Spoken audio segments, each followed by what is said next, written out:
Welcome to Protests, Elections, and the Prospect for Political Change. I'm Elise Giuliano, a visiting professor of political science here at Barnard and Harriman Institute, and we have a very distinguished panel today here to talk to you about a very dynamic and exciting time in Russian politics. Not that Russian politics isn't always dynamic and exciting, but even more so since December. So I'm just going to, without further ado, introduce the panelists, and then we're going to have a presentation briefly from each speaker, and then we'd like to open it up to question and answers. Okay, so first, the first speaker today will be Tim Fry, the director of Harriman Institute and a professor of political science here at Columbia University. He is most recently the author of the award-winning book, Building States and Markets After Communism, The Perils of Polarized Democracy. The Perils of Polarized Democracy. The book was published by Cambridge in 2010, and it recently won the AASSOAC's, excuse me, the new title is a different acronym, the Ed Hewitt Award. So I'm happy to congratulate him for that achievement. The next speaker is also well known to Columbia University audiences, Stephen Sestanovich, who is the Catherine and Shelby Cullum Davis Professor at CEPA. He also worked from the late 90s to 2001 as Ambassador at Large and Special Advisor to the Secretary of State on the new independent states. He's also the author of many volumes and articles that I'm sure many of us have read. And I'd also finally like to welcome Lincoln Mitchell, who is Associate Research Scholar and Associate Adjunct Professor here at Harriman Institute. Lincoln has worked in the field for the National Democratic Institute in Georgia and as a specialist on political campaigns, and as a result became a specialist on Georgian politics and on US democracy promotion in the region in the former Soviet Union. His most recent book is forthcoming with the University of Pennsylvania Press in March 2012, and the name of that book, something to look for, is The Color Revolutions. With that, I'd like to turn the microphone over to Tim Fry. Thanks a lot, Elise. Great. I think we hope to have a very robust discussion today, and with that in mind, I'll briefly lay out some thoughts about the parliamentary elections, the protests, and the future of Russian politics after the March 4th presidential elections. Steve Sestanovich will then follow, and he'll focus on elite politics within Russia, which of course are always interesting. And then Lincoln, who is really an expert on democracy promotion and elections and protests generally, will try to open the discussion up to bring some comparative insights into the Russian case. And then we'll open up the floor for a discussion. Okay. Just to begin, let's see. This is just the official election results. We can see United Russia just under the 50% barrier, the communist LDPR and Just Russia down in the mid-teens, and then two minor parties, Patriots of Russia and Right Cause, just barely creeping over the 1% marker. So this is just the official results. And one thing that a number of observers have pointed out is that the largest drops for United Russia were in some of the big industrial cities. If we look at the 10 regions with the largest decline in votes for United Russia, we see lots of the big industrial centers, including Moscow and St. Petersburg Oblast, being especially well represented, including Sverdlovsk, Perm as well. So what this suggests is that the phenomenon by which United Russia's vote really fell, the decline was really concentrated in a lot of the big cities, which I think has big implications for how Russia is ruled, given the importance of St. Petersburg, Moscow, and the big industrial cities in Russian politics. And of course, I like this slide as well, the three regions where vote share increased the most. didn't think it was possible for the vote to increase in Chechnya, but it does in this round, all the way up from 99.4 to 99.5. Okay. Now, as a political scientist, it really warmed my heart to see this particular banner at the protests. Gauss, of course, is a famous statistician who came up with this notion that you should be able to detect aberrant behavior or behavior that is very statistically unlikely simply by making lots and lots of measurements and then adding them all up. So if you think about flipping a coin, right? If you flip a coin 100 times, sometimes it's going to come up 40% heads and 60% tails. Sometimes it's going to be vice versa. But on average, it should go up to about 50%. Right? So if you do this 100 times, if you do this 1,000 times, you should get this nice symmetrical bell-shaped distribution. And if a similar notion can be applied to the vote share in Russia, and this is just the vote share for different parties in Russia. And we can see that in some districts, for example, it's a little bit hard for me to see, but I think this is LDPR is the tallest one. We can see that the vote averages right around 14%. In some districts, it's lower. In some districts, it's higher. But on average, so in some districts, here we go. Is this not working here? Okay. Well, in some districts, it's lower. In some districts, it's higher. But on average, the votes kind of congregate around here. And that's the same for all for the communists of Russia, the Spravedlivaya Rossiya, and Zhirinovsky's part of the Liberal Democrats. But for United Russia, we see a very different distribution. Right? And not only do we see that, we see these conspicuous spikes right around the 50% margin that really shouldn't be there if the results had not been doctored. Also around the 50, 60, 70, 80% spikes.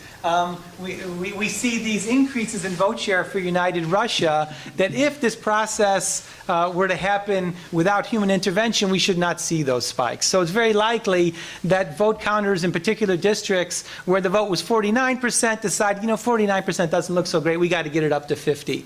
So, and that seems to have happened continually throughout the distribution. So this suggests that there was a lot of ballot stuffing that went on the day of the election, and there's been a lot of attention paid to this. But there's a saying in election monitoring that only amateurs steal elections on election day. I think one of the things we need to take into account is that the bigger biases in the Russian electoral process happen much earlier. The biases and the difficulty of opposition parties, true opposition parties, to register, limits on access to the media, and the bureaucratic harassment of opposition figures. Okay. So we need to take these bigger picture questions into account. Okay. The protests. Many people have pointed out that this was very much a middle-class mobilization that took place across Russia on December 10th to protest the widespread belief that there was fraud in the parliamentary elections. And the effort was really driven in large part by middle class, urban, the young, the successful, and this is very important and an interesting and very interesting. I think it's also important, for example, that Ksenia Sobchak was there, and Tina Kandalaki. These, for those of you who don't know, she's often called the Paris Hilton of Russia. And having her there, I think, is important because it demonstrates that it's cool to protest, right? She wasn't treated very well during her appearance on the stage. But I think if I were in the Kremlin, I would be very worried that opinion makers like this, whether you think very highly of Ksenia Sobchak or not, but it's hard to say that she's not an opinion maker, particularly among the young in Russia. So having her at this particular event, I think, would make me a little bit worried. So a lot of people have commented on this notion that these were middle class, successful people protesting. But I think 2 points, I think, have been less well recognized. One is, I think that there is also a constituency within the government bureaucracy who are also young and frustrated by the lack of upward mobility, by the lack of professionalism within the bureaucracy. So I think that there is, if we, for example, I just want to say that this group or this constituency in support of a more open political system is not just a private phenomenon, not just a civil society phenomenon. I think there are also lots of young professionals within the Russian bureaucracy who see this as a chance for them to advance their own agenda and their own career interests. And if we think about something like the state procurement process, which Alexander Navalny has turned into a real political issue, we have to remember that it was bureaucrats within the state administration that have initially put the bids online so that someone like Navalny could take advantage of them. And there are other examples of efforts within the bureaucracy, I think, to promote a more reform agenda. Also, I think less attention has been paid to the government's response to the protests, which I think has not been especially coherent. Mr. Putin's initial remarks blaming Hillary Clinton, I don't think went over very well. His remarks on the call-in show, I think also many people thought didn't really recognize the depth and scope of the opposition. And my favorite example is on December 10th, the day of the protest, an event that had been well planned in advance that everybody knew about. When government spokesman Dmitry Peskov was asked what the government had to say about this important event, he said, the government is not prepared to comment at this time. So this kind of really suggests that they were reeling from this. And in some sense, this is understandable. I think the events of December 10th really did catch lots of people, lots of analysts off guard. So it's not particularly surprising, but it also suggests that the possibilities for creative solutions coming from within the elite to address this problem are unlikely. Okay, where are we now? Okay. The presidential and the future. Some people have argued that the heightened awareness of the costs of engaging of election fraud, which did obviously spark this big protest, and the fact that there might be less need to engage in fraud in the presidential election because Mr. Putin is more popular than United Russia, and if he's polling, in the upper 40s, the need for massive election fraud is likely to be low. So we might find that the presidential elections will be cleaner than the parliamentary elections. However, we should also keep in mind that the votes are very unpredictable in a setting like this. And I wouldn't be surprised if a first-round victory appears within reach, or if there's a lot of volatility in the polls, that we do see a lot of the same kinds of tactics that we saw in the parliamentary elections.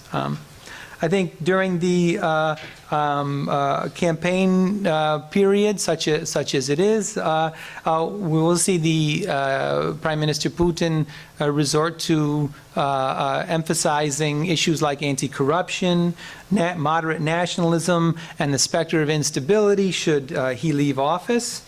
These are kind of standard incumbent tactics during elections in autocratic countries. But I think it's important to point out that the two key pillars of Mr. Putin's rule, especially since 2004, high rates of economic growth and high levels of personal popularity, are gone and aren't coming back. I mean, I think that's the important. If we look at, say, growth rates from 2001 going forward, we have the financial crisis, which hits Russia very hard in 2008, 2009. But if we look at 2010 going forward, we see that the trend is pretty flat in economic growth, and particularly if the economic crisis in Europe continues, the outlook for Russian growth will be much lower than it was in previous periods, which is never a good thing for incumbents. And as we look at Mr. Putin's presidential approval ratings, I think what we see is a long secular decline in public support for Mr. Putin. A lot of people have said that the real key turning point in public attitudes towards Mr. Putin was his decision on September 24th to run for the presidency, and that this really outraged a lot of people, and that might be true, but I think we also see a lot of Putin fatigue setting in that if we look from 2010 all the way down to December 2011, we see really a pretty stark decline from around 70% approval rating to around 44% of respondents expressing trust in Prime Minister Putin. It's just very difficult for politicians to stay popular for such long periods of time. Eventually, the people remember the bad things a lot more than they remember the good things. What will happen after the elections? Of course, there's a debate. Lilia Shevtsova had a piece recently where she predicted that after the elections, presuming that Mr. Putin will win, which appears very likely, that the Putin regime will be more autocratic. There are some reasons to think that is the case. The watering down of the legislation on election of governors, which seems to be happening, the appointment of Mr. Ivanov, and recently the, well, we'll just leave it at that. But of course, it's very hard to know what will happen after the presidential election, and I'm sure Steve will tell us a lot more about that. So I did all the easy part, telling you what already happened. I'll leave it to Steve to do the hard part of trying to figure out what's going to happen in elite politics. Okay, thanks a lot. Thank you, Tim. Let's leave this one on. Oh, okay, great. It's foam. Thanks, Tim. Not for the assignment that you gave me, but I don't intend to fulfill it, so no problem. I feel like creative. I want to talk about elite politics, by which I mean what happens within the sort of what we sometimes call the ruling circles, but also the oligarchs, the most prosperous, influential circles in Russian society and government. About these people, there are things that we know, and there are things that we don't know, and a lot that we don't know. But let me start off with one thing that we do know, and then turn to some other interesting indicators in the past few months as to what may be happening within the elite. One thing we know about the elite is they're very sensitive to polls and to numbers like the ones that Tim put here on the screen. And he's absolutely right that you saw a change in those numbers well before September 24th. And people often pay attention to that, the top line, the decline from 70 down to 44 in the space of 3 years. But look at the bottom line. That's the number of people who have no confidence in Putin. And in 2008, that number was 8%. Really tiny. 8%. In the second half of 2010, it jumped up to 12%. In the first half of 2011, it jumped further to 17%. And in the third quarter of 2011, it jumped up to 21. Now, what you see is the number of people prepared to say to pollsters that they have no confidence in Putin went up 2.5 times in 3 years. That's an important secular trend. You want to interpret that. Russian political analysts did interpret it, and I'm relying here on an interesting analysis done by Mikhail Dmitriev, the head of the Center for Strategic Research. He's a former colleague of mine, I should say, at the Carnegie Endowment. He was at the Carnegie Moscow Center. If you Google the Center for Strategic Research and Mikhail Dmitriev, or look for him on YouTube, you will find lots of interesting material. But he and his colleagues began putting forward a number of conclusions last year about, and this is within the elite. This is the Center for Strategic Research is a government-funded institution. One, Medvedev is not electable for another term. 2, there's a potential for major political upheaval. And 3, the middle class doesn't want revolution, but they're not worried about stability. They feel a secure foundation has been created in Russian society, in the Russian economy, Russian politics, that should make it possible to have more normal democratic practices.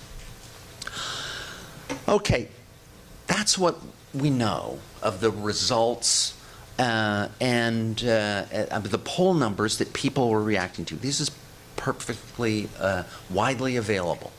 But what we don't know is how people, what they were thinking about this, what the conclusions they drew. I'm reminded of a colleague who, a very sophisticated Russian political commentator who 4 years ago said, not long before, more than 4 years ago, not long before Putin picked Medvedev, this commentator said, there are many women, influential women commentators in Russia, said Medvedev had already failed in the primaries in the Russian elite. Somehow, some test of opinion had been set for him and he hadn't passed it. For Americans, it's totally incomprehensible. What was this? What were these primaries? We didn't even know they were taking place. But he'd failed them, except that he won the vote of the one voter who counted. So a lot of what happens in the elite is a mystery. And yet, we have seen the most interesting indicators in the past few months of what's going on in the elite that I think we shouldn't miss, even as we realize that a lot of this is still mysterious. I think we've seen indications of a lot of discord, a lot of rethinking, and we should watch that space. The most interesting one that builds on the point Tim made about disaffection within the government bureaucracy has been the activity of former finance minister and deputy prime minister Kudrin. This is, after all, the most respected, influential member of the Putin government, the longest-serving finance minister in Europe, finance minister of the year by some rating agency a couple of years back. And what does he do after he's fired in the fall for expressing dissatisfaction with the choice that had been made between Putin and Medvedev? He's essentially joined the protesters. He now shows up at the demonstrations. He calls for a rerun of the elections.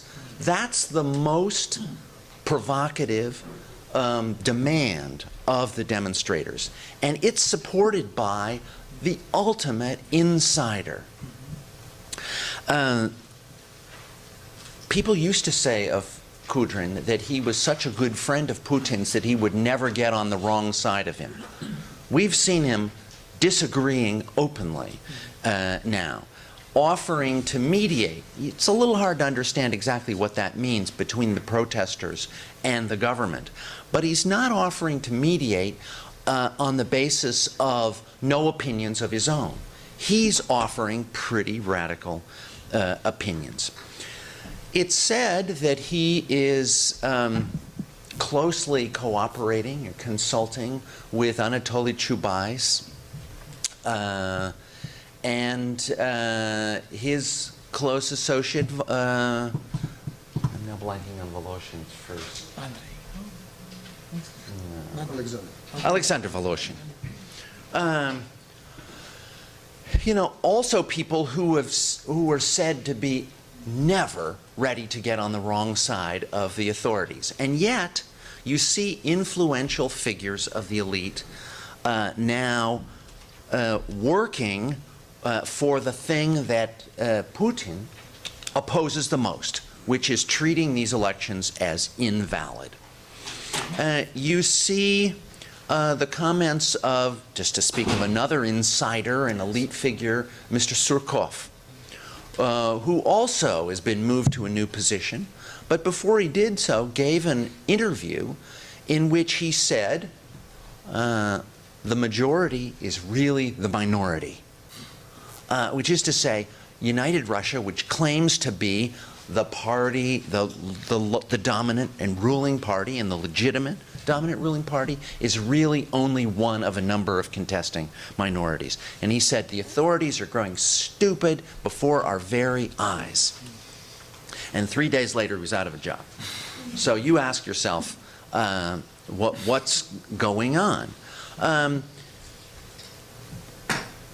You hear it said that other oligarchs are stepping up to offer their support, whether it's funding or moral support, to opposition parties, particularly to the candidacy of Mr. Prokhorov.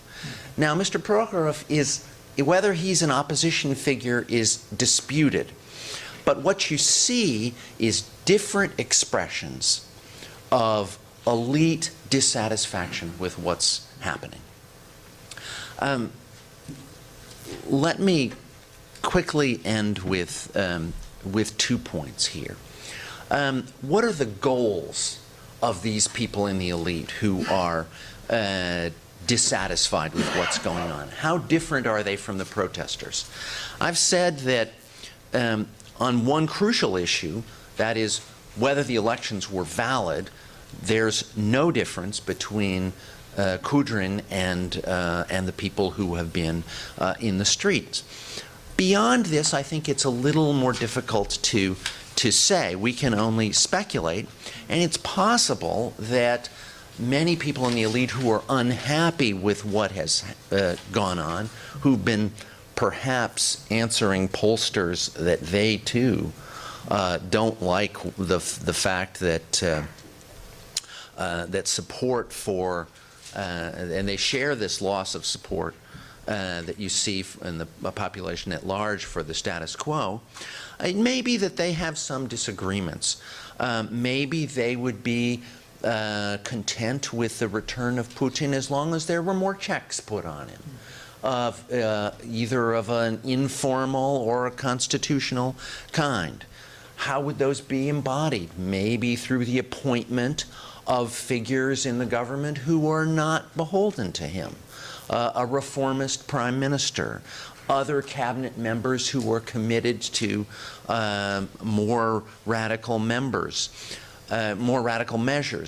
perhaps looser restrictions on opposition political activity.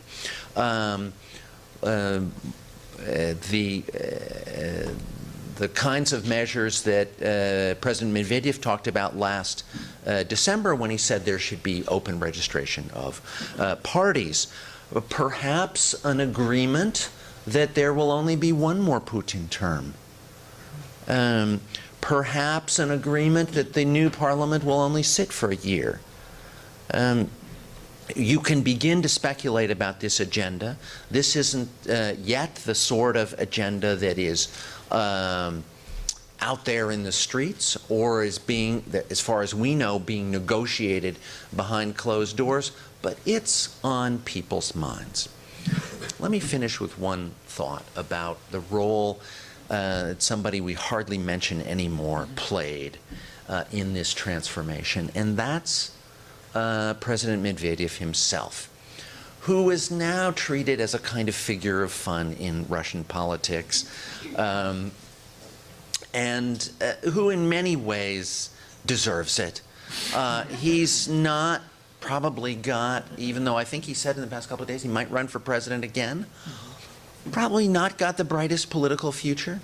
And yet, I think that his tenure as president was actually quite significant for the emergence of this kind of elite dissatisfaction and the opposition that we've been talking about.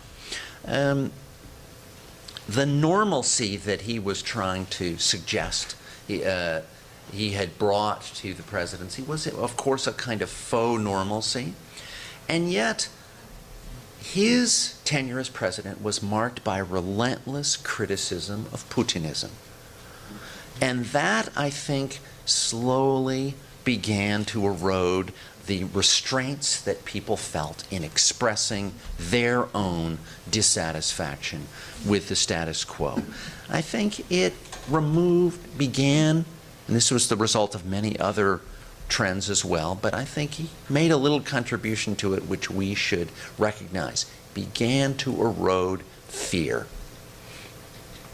In this respect, President Putin's experiment in choosing his successor, President Medvedev, was only partly successful.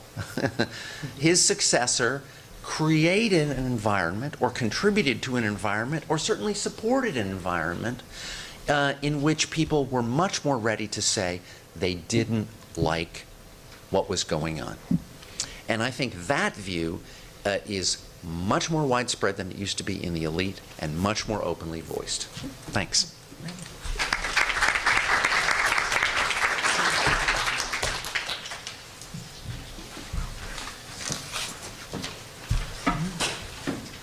Thank you, Steve, Tim, and Elise, and my colleagues at the Harriman Institute. Before I begin, I just want to, I'm not a Russia expert, so the kind of talk that Steve just gave, which I found very interesting and very helpful for me, is not what you're going to get from me. So you can take some moments and digest Steve's talk. We're going to shift gears a little bit.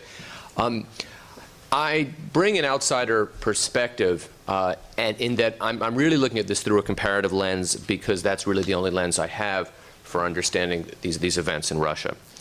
Let me just, and what comes to mind from that perspective when you think about it, and I'm going to begin by talking about kind of that perspective, and then I'm going to talk about what that might tell us about what could happen next, and then how might Putin respond to that situation, and third, what can we, the United States, do? So I'm going to try to cover those 4 points. But the perspective which kind of unavoidably springs to mind is this kind of electoral breakthrough model, which is, in this region, is known also as the color revolution model.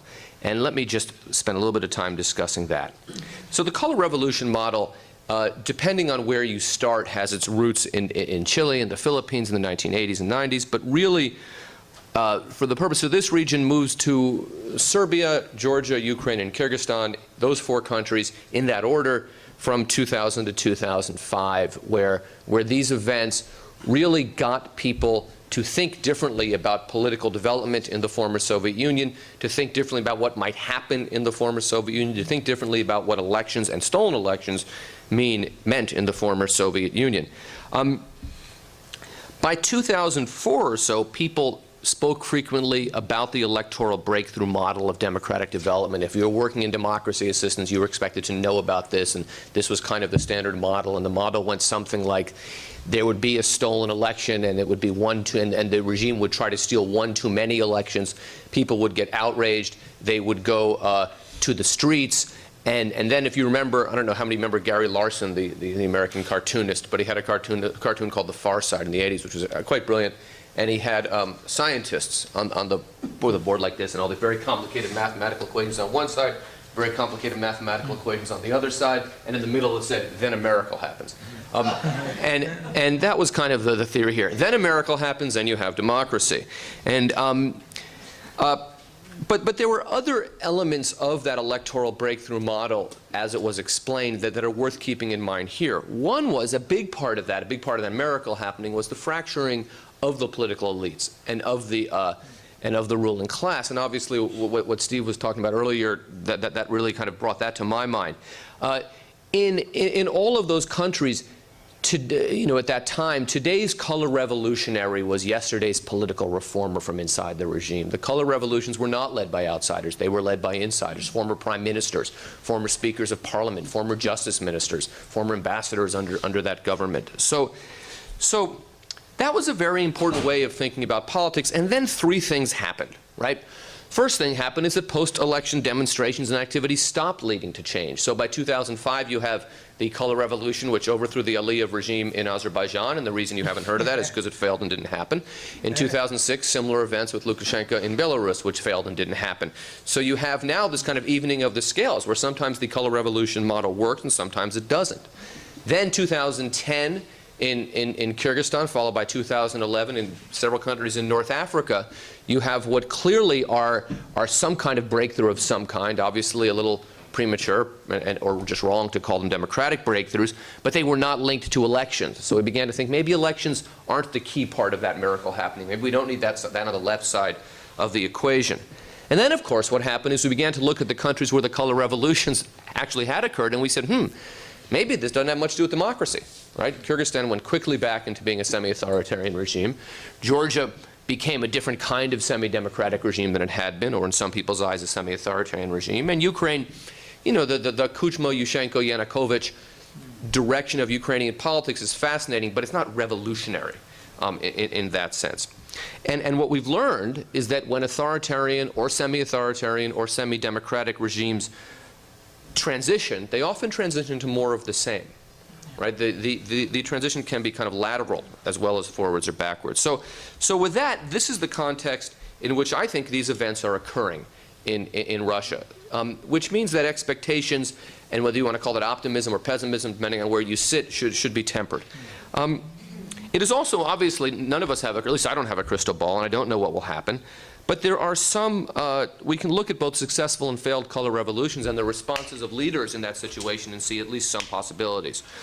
One is liberalize and concede something, right? Say, you know what, we're going to have elections for these local officials, or we're going to maybe get the media a little more free, or we're going to allow people to have more freedom of association, whatever it might be.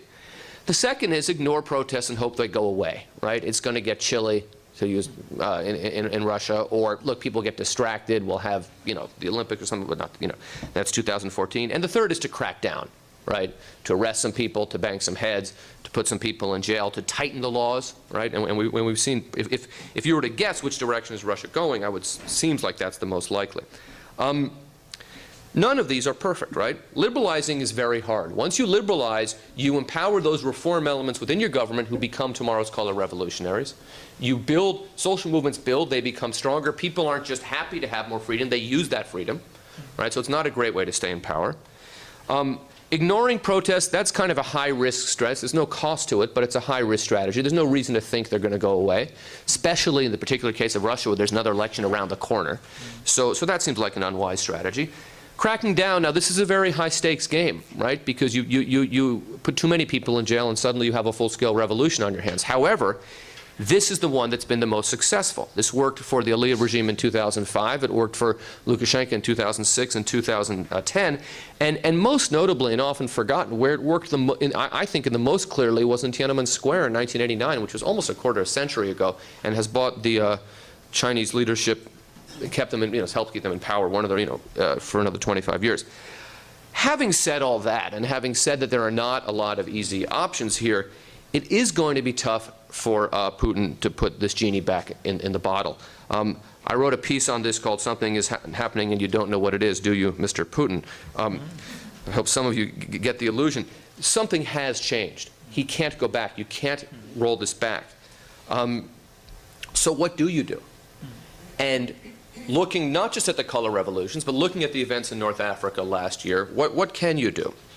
Now, I would argue that there actually is a strategy that Putin can employ here, not to guarantee anything, but to increase his chances. And it's one that I've seen elsewhere used in the former Soviet Union in the last year or two, most notably, I think, in Azerbaijan.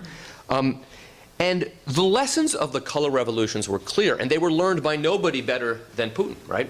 Who learned this lesson, which is, don't allow these little freedoms, right? These benign-looking international organizations actually can be doing something, right? The freedom of media that you allow so you keep getting the foreign aid come in can be your undoing, right? That was the lesson of the color revolutions, crack down. The lessons of the Arab Spring, just in shorthand, is different. The lesson of the Arab Spring is to govern better, right? Not democratize, not liberalize, but to govern better. And I would suggest that that's the wisest thing that Putin can do right now. Rather than liberalize and grant more media freedom, maybe fight some corruption. Maybe have your cronies steal a little bit less money and put some money back into building infrastructure. Now, this approach, in my view, also creates a very big problem for the United States, right?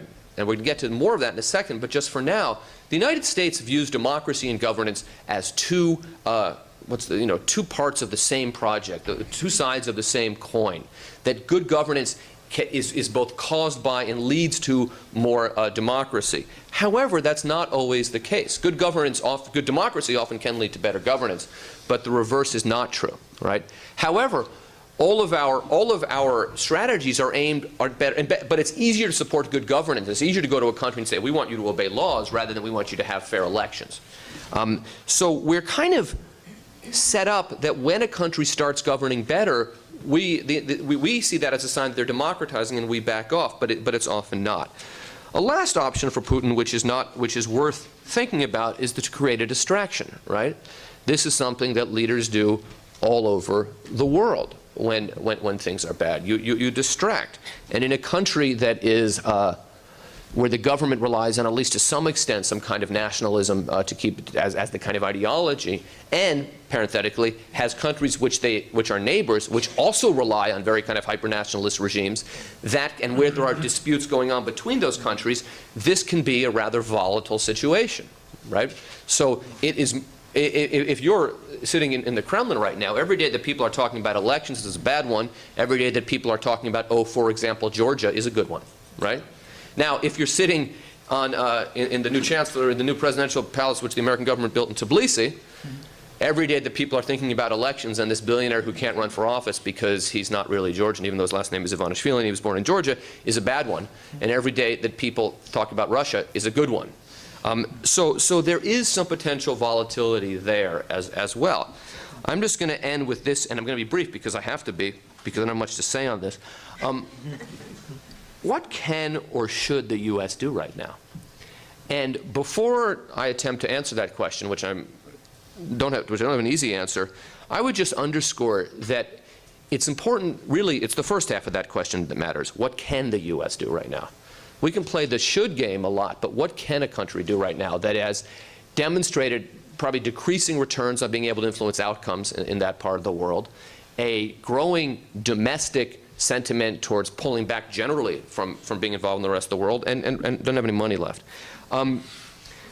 Nonetheless, it also, as part of this, it is significant and a very good sign that Putin's first reaction, predictably and probably wisely to some extent, was to try to make this about the U.S., right?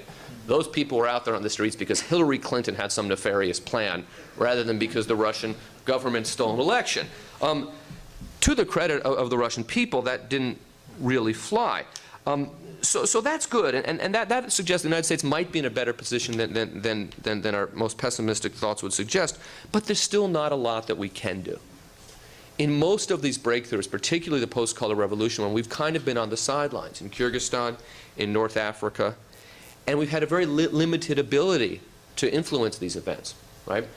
We can send election monitors, but observing an election and calling it unfair, if the Russian government will let us, and calling an election unfair that everyone kind of knows is unfair to begin with, is not making a huge contribution. It can be valuable, but it's not a huge contribution. The laws and the structures of Russia, as well as the size and scope of the country, mean that this is not a country where we can dump, $3 million into NGO development in the democracy field and have an outcome in a year. So the United States and the West in general is in a position where we don't have a lot of ability to influence the outcome in Russia. Yeah, sure. Yeah, we can also ask us first. Yeah, it is, Okay, it good, is yeah, fun. It is fun. Question. Sure. Okay, before we turn to question and answer, I just will pose a question, a broad question to each of the speakers, or a comment/question that may help stimulate discussion during the Q&A. For Tim, some of the data you showed, which was very helpful, brings up this question that many people have been asking, which is, why are the demonstrations happening, besides the short-term impetus of corrupt elections? And that question can be phrased more specifically as, is it a response to economic conditions, worsening economy, or is there a kind of long-term fatigue, and really this fatigue has just tipped over the edge since Putin announced in September? And perhaps if it's the latter, could you comment maybe a little bit about some of the other developments, if you think it's the latter, some of the other developments in Russian politics, such as the environmental movement. We had Sharikova here last fall, and there have been perhaps growing members of the opposition and growing organization of that opposition, the emergence of Navalny and so on. For Steve Sestanovich, that was a very interesting point about Medvedev, and I think very telling. And I never really thought about that before, that Medvedev, has been criticizing Putinism. And I just wondered if you ever thought that the cause of that might be a strategy that Putin put in place, meaning, there's opposition out there, so maybe we should try to move it away from myself and move it on to Medvedev. Like, he's going to talk about the problems and sort of acknowledge them, and then we won't really do anything about them. So I just wonder if that's a kind of, but perhaps a more longer-term strategy to have Medvedev play that role, or if you think that's his criticism and his more democratic stance is something that he, personally believes in, and that he was actually interested in achieving the goals. And then for Lincoln, I guess this comment is about your various strategies that the regime could take in response. They're all interesting, but I wanted to talk about the create a distraction one especially. I think that's, in a way, what Putin has been trying to do, especially recently, certainly with criticizing Hillary Clinton, that might have been a, that would make her nervous. That might have been a sort of knee-jerk response. Kind of, we got to go criticize the Americans, and it didn't fly. But more recently, we see the criticism of Mike McFaul on the evening news. So I wonder if there is a kind of coordinated response to place blame on Americans, or to try to, play that card of labeling the U.S. as a meddling, troublesome superpower. And then finally, with regard to the same issue, perhaps Putin's recent speech in which he talked about the danger of nationalist separatism, which seems ridiculous initially. Like, why is he talking about that? Nationalist separatism is not on the agenda. And if it is, it would be coming from Chechnya. And basically, if it came from Chechnya, that's his fault, because he gave so much power and autonomy to the Chechen leader currently. So what is he talking about? Is he just kind of feeling around for things that he's personally nervous about? Does he truly believe that, or maybe he believes that once the regions or the ethnic republics notice this essential state is weak, that they will make a move again. So perhaps that's a genuine fear, which certainly could be the case on Putin's part. Right, so the talk about national separatism, and in the same speech he talked about migrants. And he came up with some very, you could say, stringent or possibly illegal policies of registering migrants or internal migrants in cities. And that seems just like a clear case of populism, or kind of playing to people's fears. So it seems that those are some evidence for your third or fourth strategy. And I just wondered if you had any comment about that. Great. So I'll go first if I can.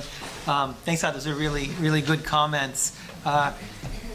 Predicting protests is a really difficult thing to do, in part because if I could predict it, so could Vladimir Vladimirovich, and probably he would be in a position to make them not happen.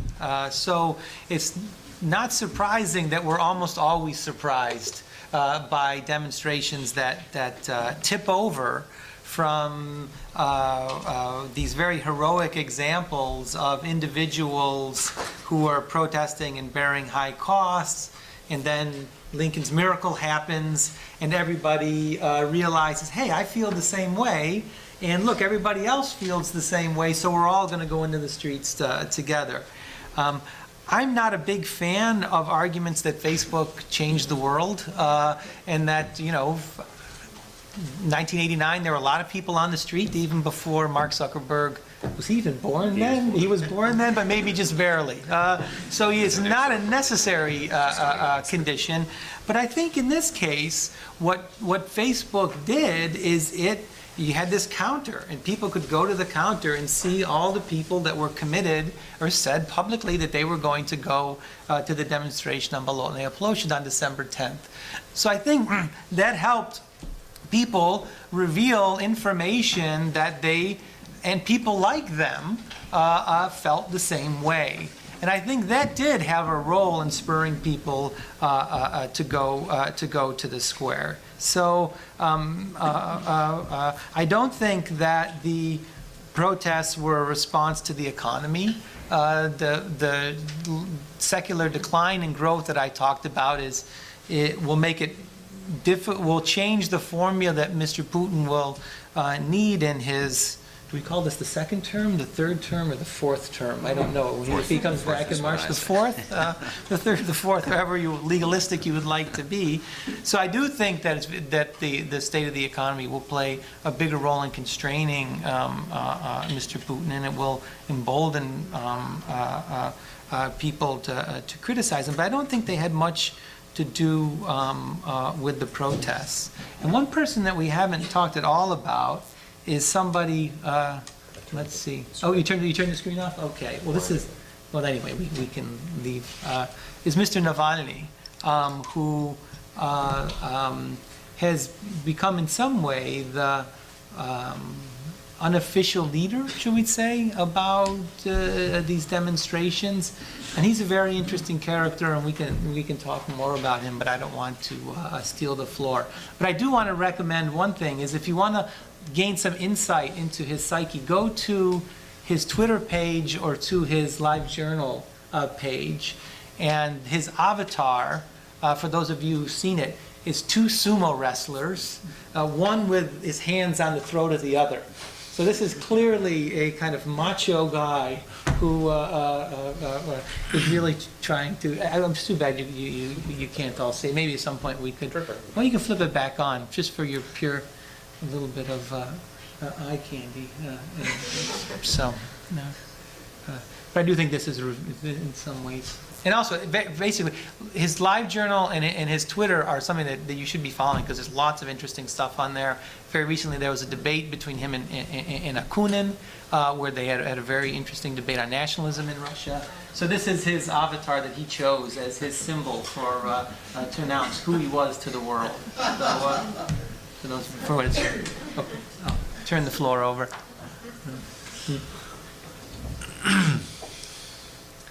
This is why people compare Navalny to Boris Yeltsin. Yeah. You know, you can sort of see Yeltsin doing that to another guy and enjoying it. On the question of whether Medvedev was just doing what Putin instructed him to do, to allow a kind of safety valve for unhappiness, to show a modern face to the regime. You know, we don't know what these guys talk about, so we can't rule it out. And certainly, Putin didn't act vigorously to put a stop to it. And that, I suppose, could be considered a kind of evidence that he acquiesced, saw the point, but he might have acquiesced unhappily, because he might have recognized two things that I would say about this strategy if it was indeed his strategy. And Putin is not a dumb guy, so I would say if I can figure it out, he can figure it out. One is the criticisms were pretty harsh. They didn't say Putinism is bad, but they said almost everything else that you could about the system, and to my mind that was very bracing, but had to be kind of radicalizing. The second thing I would say about it is that the strategy was contradictory. Yes, it suggested that the regime had a modern face, that it was led by people who had an awareness of how things ought to work and the right direction for progressive reform. But if there were no results, the modern response is to get mad, right? And the opposition did get mad. To my mind, Navalny is the result of this strategy. If Putin thought there was going to be some other result, we should have a talk with him as to what made him think that was going to work. Okay. Yeah. So just to respond to Elise's question, I think you're right. I think the Hillary Clinton remark is as much a strategy as it's just kind of a knee-jerk thing that they say, and it is probably the treatment of Mike McFaul probably falls into that a little bit as well. However, in your question, you referred to that the U.S. does he just try to portray the U.S. as a meddling, troublesome superpower? If you're sitting in the Kremlin, the U.S. is a meddling, troublesome superpower. I mean, that's pretty straightforward, and that's been something that, as much as anything, seems to have, really just on a very kind of personal level, and not without good reason, bothered Putin for a long time. So Mike, who is a different kind of ambassador, who has this kind of strong background in democracy work, to go over there, the timing of this is either very good from the U.S. side or perhaps very bad from the Russian side, and so it just kind of exacerbates itself. I think with regard to the second part of your question, look, nationalism is the obvious card that you play if you're a regime that's based on with no real other ideology. And these are just various ways to play that out, to explore, to feel out what's going to fly the best. Do we mobilize people around the regime because we scare them that if not, the other parts of the country are going to start becoming separatist, or do we try to find some kind of easy scapegoat, the migrant workers? So those seem to me to be almost trial balloons, and we'll see a few more trial balloons, and maybe we'll see a lot more because maybe nothing will catch, but that would be my analysis. Great. Thank you. Thank you. We'd like to open it up now, so please just raise your hand if you have any questions. Yes. It's right behind you. Yeah.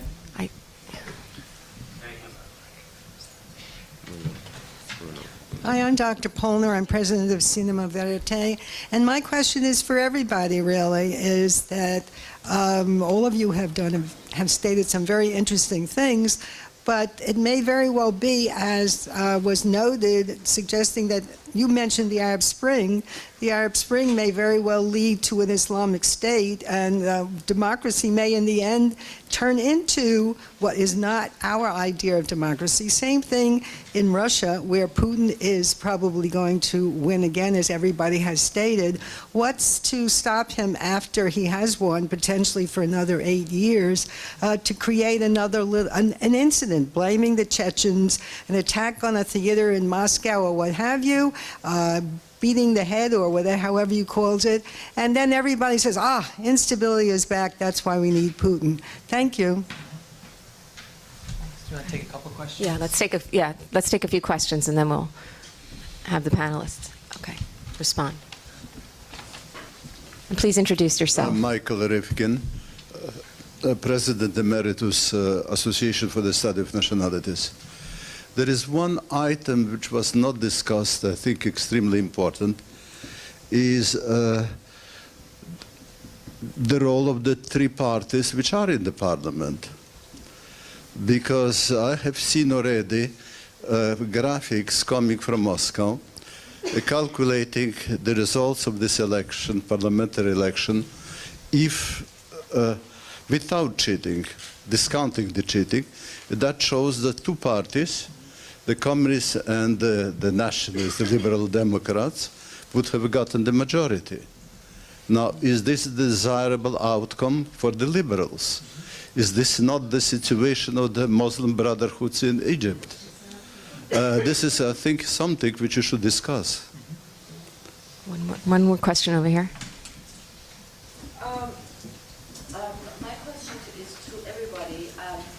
One thing Mr. Nichols forgot is the co-option. The most successful example example, this in Azerbaijan, very successful in co-opting. The reason is because the country is small and also they're very rich. But my question is that how much influence, if we, I mean, I think this is the greatest thing that's ever happened in Russia. I think it's the greatest potential.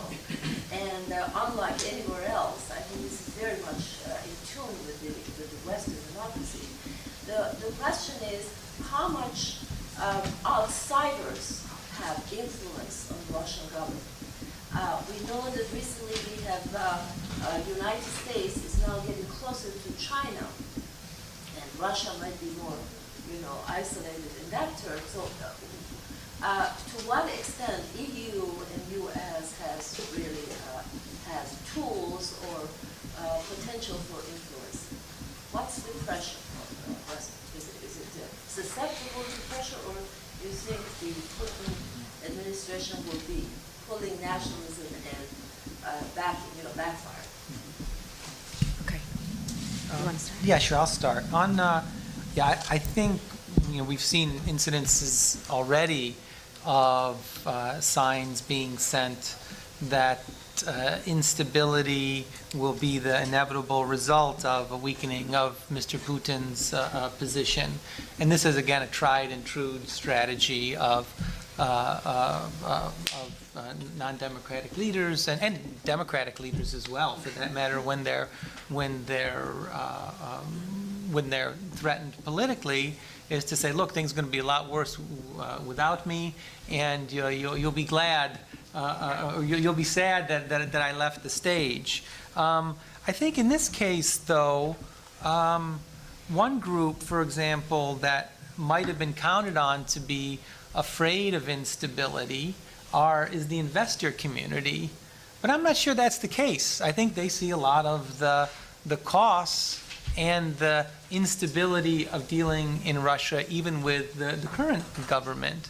For example, if governors were to be elected in kind of free and fair elections, I hardly think investors would be upset by that. They would probably support that, although from some circles that might be the same as introducing some level of instability in the system. And on the notion of who would come to power in a free and fair election in Russia, of course, I think it's very dangerous to draw, I think it's potentially problematic to draw conclusions based on what is really a truncated sample of parties that were allowed to compete in this election. So we really don't know what would happen if you opened up the floodgates to all parties, and maybe you'd have 3 or 4 nationalist parties, or 3 or 4 left-wing parties, or 3 or 4, or maybe there'd be 1 left-wing party. We really don't know what would happen in a free and fair election in Russia. It's also a problem with interpreting approval ratings. For a long time, we've heard the approval ratings of Mr. Medvedev, Mr. Putin were very high, but that's a very different choice than an election, where you have a choice between 2 people. You might like Mr. Putin and approve of him, but you might prefer somebody else even more.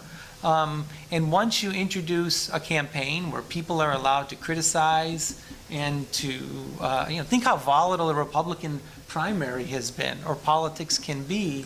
So I'm sure that the calculations are done right, and it's very likely that Nationalist Party would do well, a Communist Party would do well. But I think there's a lot more uncertainty in what would happen in a future election if it was a really free and fair election in Russia. Can I pick up on that, Tim? Because I think it's an important question. I agree with what Tim has said, but I'd add a couple of points. One is that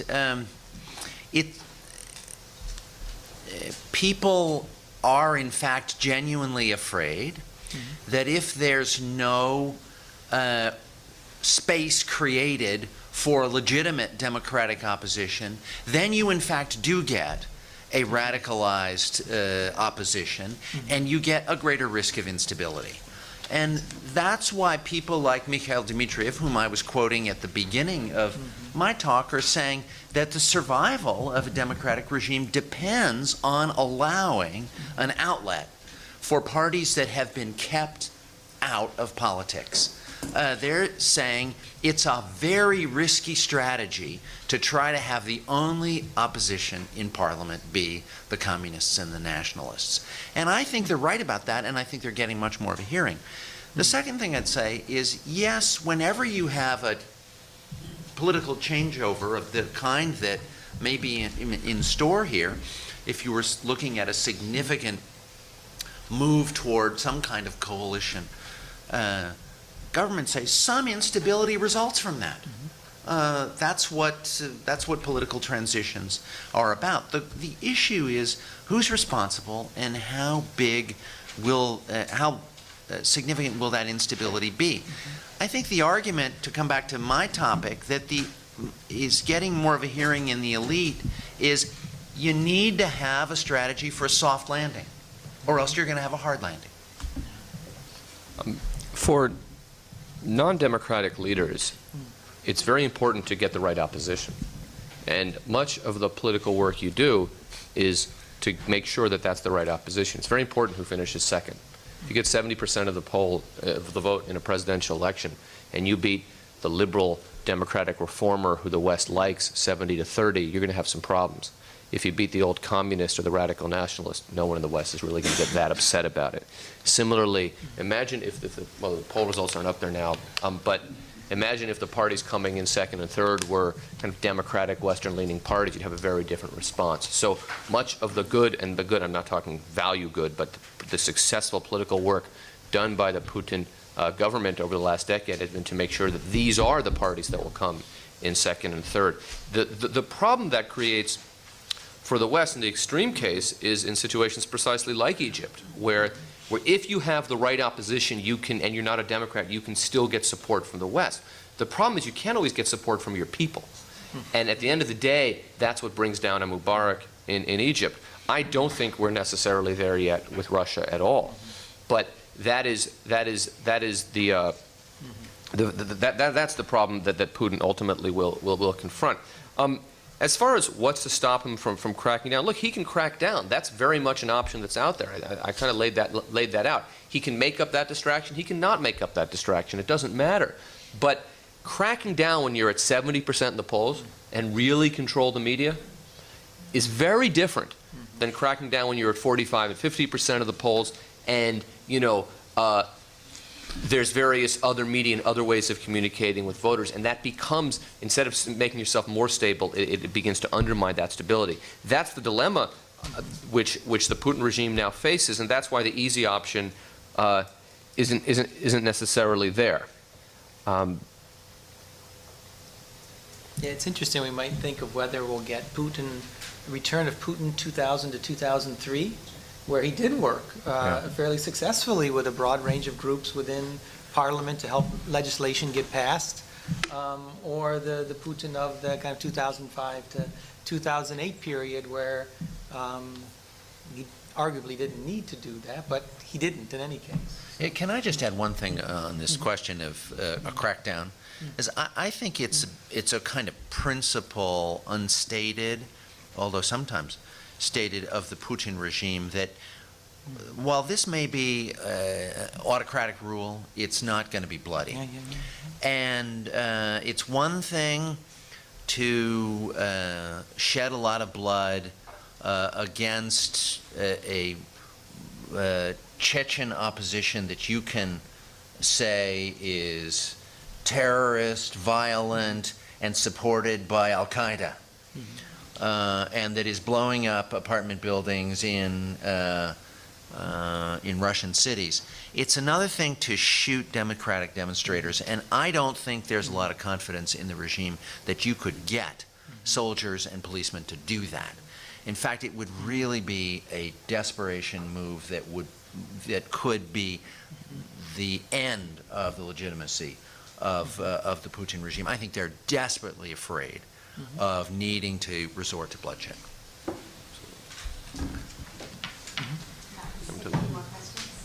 Come to the mic. Please come to the mic so we can hear you better. Right. We can take three at once, so if three people want to. Hi, Natalia Pelevine of Democratic Russia Committee. First of all, a small announcement, if I may. There's going to be a protest in support of the Russian opposition on the 4th of February by the Russian consulate, which is East 91st Street, at 12 o'clock noon. So if anybody's interested, please do come. As you know, there is a demonstration in Russia on the 4th of February. And my question is, if on the 4th of March, let's say Putin wins in the first round, and on the 5th there is a Maidan-type situation, as in protesters begin to camp out, hundreds, maybe thousands. What do you think the outlook for that is? And firstly, and secondly, how would the West and America specifically react to that? Thank you. Lincoln Europe, colored revolutions. Well, we have a few questions. Oh, yeah, Maybe a couple, we'll just okay. jump in with that. It's such an easy question. Hi, Tom Armbruster, a diplomat in residence at City College. If you could expand on the remarks by your colleague Dmitry Trenin in Moscow from the Carnegie Institute, that Ambassador McFaul could be one of the best ambassadors ever, or he could be a complete disaster, and the difference will be very slight. What is the difference? What does he need to do to be successful?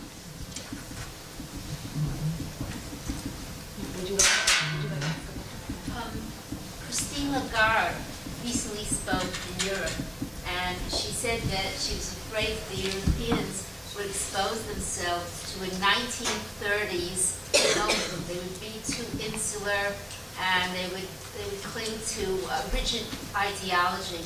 And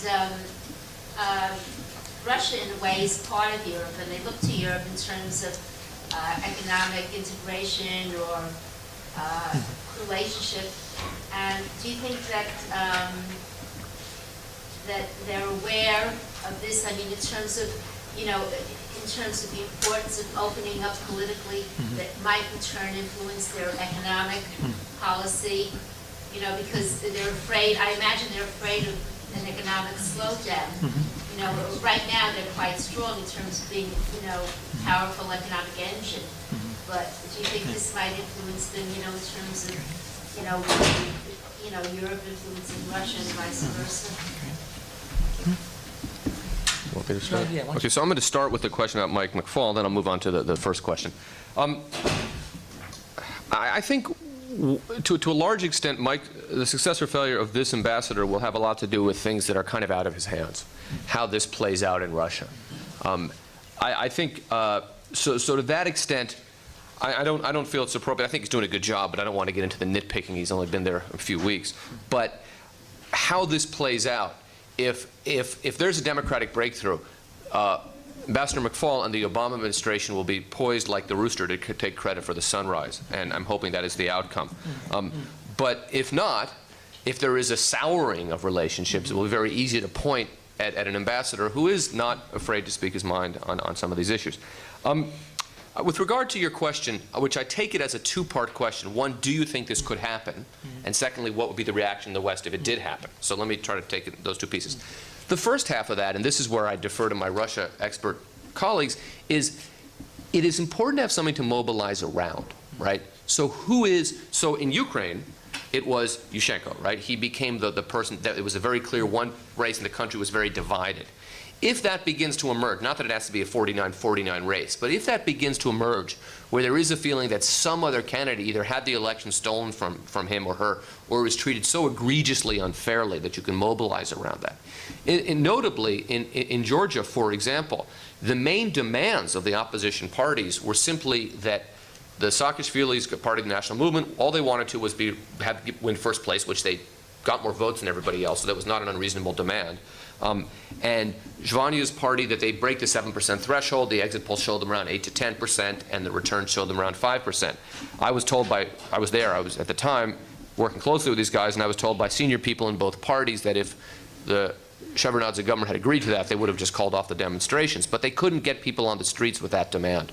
So the demand they switched to was the resignation of Shevardnadze, which they admitted to me was just something to get people to the streets. Everyone knew that Chevy would never resign in 2003. But the answer to that is that there has to be something to mobilize around, I think, a little bit more than just another stolen election.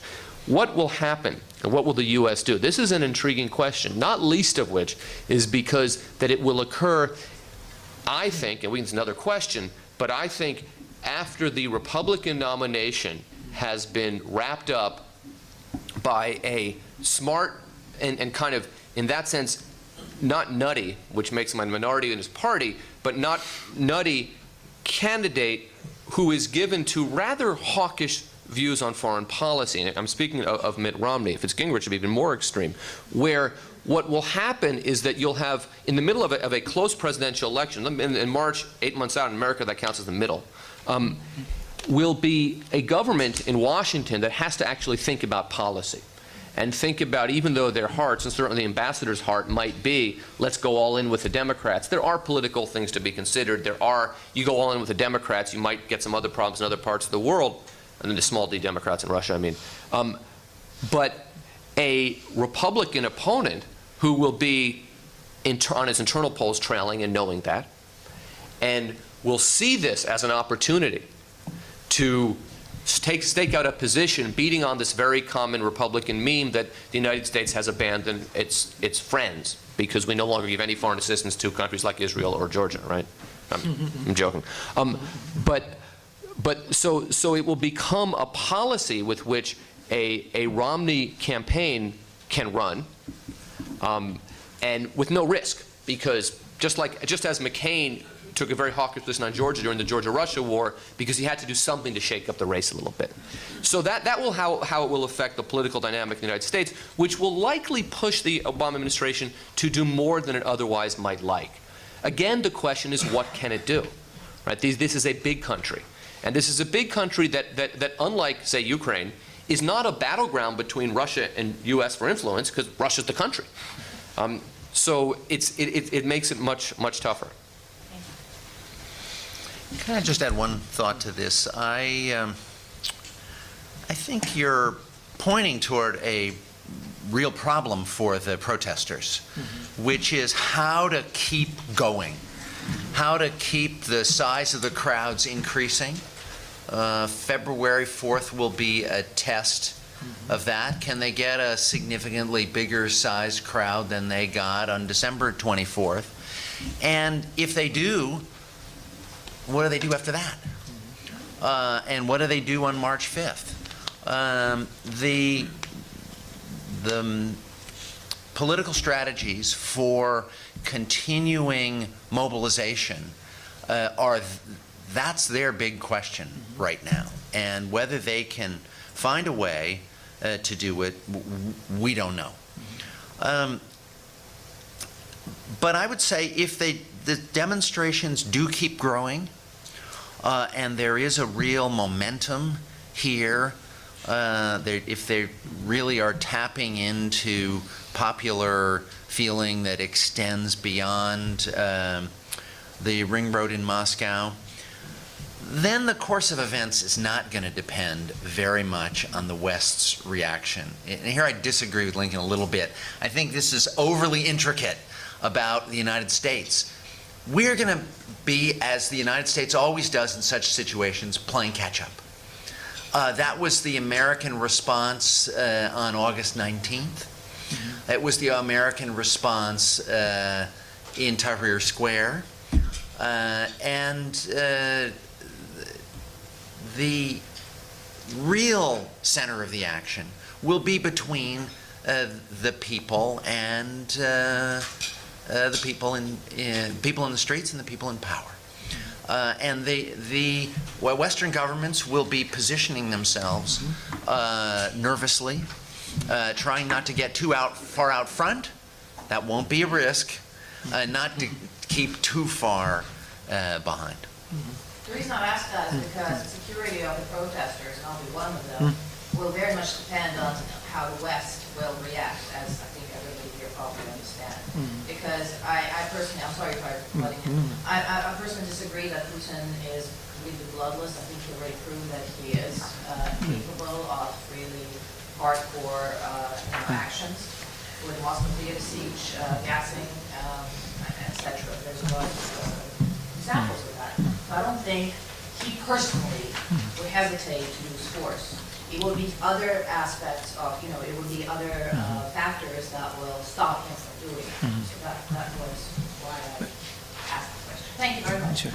Just very briefly, I think one problem that the opposition does have is that they don't have among the current candidates anybody that they would rally around to say, geez, we really would rather have Zyuganov. He was just really cheated out of this election, and we would really much rather have him in place. So that's going to be a challenge for the protesters. On the other hand, as you mentioned before, these are two elections in fairly close proximity, and if some of the same issues come up again, you might expect, it's unreasonable to expect a similar kind of response.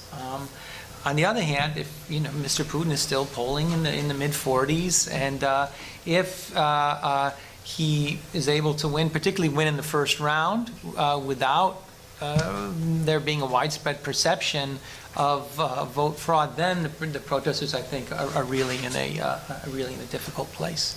So. I mean, this is, I want to underscore how important the not having that person might be, but also the difference between a parliamentary and a presidential election, right? Yeah. A parliamentary election, there's always a little bit of election fraud, and you can make it big in countries where we support the government in power. Stealing 10% of the votes, the official position of the election reports are always it's a step forward, and the views of the people were respected. If we don't support that government in power, it's called election fraud. Presidential elections are different. It's a zero-sum game. You have to make a compelling argument, not that Putin stole himself from 49 to 70% to make up some numbers, but that he stole the actual election, and in a reasonably free and fair election, the other person would have won. That's a much higher bar. So, in fact, there may be some movement. If there are, particularly if the demonstrations aren't enormous, just say, look, we have to move on here. This person won. I just want to, I'll raise one small dissent here, which is this. We don't really know what the dynamic of popular opposition is going to turn out to be. Some growing number, and it's already large, people in Russia think that this rigged arrangement in which Putin is able to win by keeping out legitimate opponents is something that just drives them nuts. And does that turn out to be a strong enough motivation for an ongoing political campaign of opposition to the regime? We don't really know. One question we might, actually I'd be interested to hear people's views on first round win versus the second round win. Incumbents try really hard in these kinds of situations to avoid that second round, because that situation is very unpredictable, particularly if there is a lot of sense that the opposition was cheated in some way. So like for example, including Prokhorov in the election, who's the candidate he's most likely to steal votes from? Right? It's not Zyuganov. It's not Zhirinovsky. It's probably Putin. Right? So if the goal is to win on the first round, that seems to me to be a little bit odd. Maybe the notion is that Prokhorov comes in third and then throws his support behind Putin because we really don't want Zyuganov. Maybe that's the idea. But it does seem to me to make a first round victory a little bit more difficult to achieve. Again, not knowing much about Russia. I mean, there is the Ukraine precedent. You don't want to have that second round. Yeah. That can embed. That was different though because it was so close in the first round as well. The Georgia 2008 precedent is different. There, the president didn't want the second round because it would be perceived as a sign of weakness, even though he would have cleaned up in the second round and actually won by a much more resounding margin. In Russia, you also, it's reminded of when Edwin Edwards ran against David Duke and the Democratic Party made bumper stickers that said, "Vote for the crook, it's important." If you get that runoff against, the best place for Putin to be is having a runoff with someone who is just more despised than he, and if he can set that up without all the pitfalls along the way, and I don't think he can, that would be the best outcome. Yeah, actually, I wanted to address your question very quickly, too, about Europe and what happens in Europe. There's been debate. On Yeah. CNN from Davos. Okay. They were talking Good. about the strong relationship between the two this Yeah. morning. Yeah, so the issue is that if Europe goes south, this will just make it that much more difficult for Putin to govern going forward because growth will be harder to achieve. The approval ratings that were high are not going to be what they were, and particularly if he wins in a second round, then the formula for governing looks very different. So in some sense, people have said, well, will the presidential elections change Russia?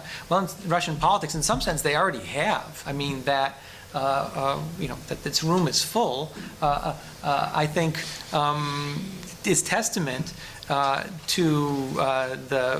the interest in the topic, which I think if we would have had this event 4 months ago, and asked everybody, will you come to this event on January 26th? The turnout would have been a lot lower ex ante, not knowing what was going to happen after the parliamentary elections. So, there was one in the back. Tim, you don't understand that we were bussed in. All your There's pay. vodka after this. That's right, and all your pay will be docked unless you show up. Okay, maybe we have time. Just a small. Are we going on? Oh, we are a little bit. Maybe just one more Okay. question. Okay, so just one more question. It's not really a question, it's just a footnote. People may have seen it today, but it was reported that Gulls, Oh, yeah. I just thought it would be worth mentioning, was told that they were being evicted from their space. It's the independent election monitoring organization with the allegation that they're being funded by the West. And so they don't leave their space, their electricity will be cut off until March 6th. Until March 6th? Yes. Clever. I think actually supporting election monitoring in a variety of ways is one of the things that the West can do. The Golis's support has come from a lot of Western donors, governmental and non-governmental, as well as from Russian donors. And there are various kinds of assistance that can be provided. You were giving us some graphs here, Tim, yes, suggesting what the nature of how to document manipulation of elections. A lot of that is a partnership of Western and Russian analysts, but creating the capability, not for this election, but in the future, for parallel vote tabulation, for more significant exit polling.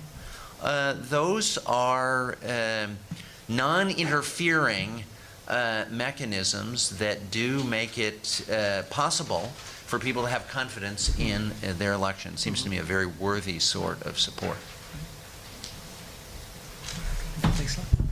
I'd like to thank everyone for coming and keep a lookout for the unknown title of our next talk, maybe after the elections in March. Thanks.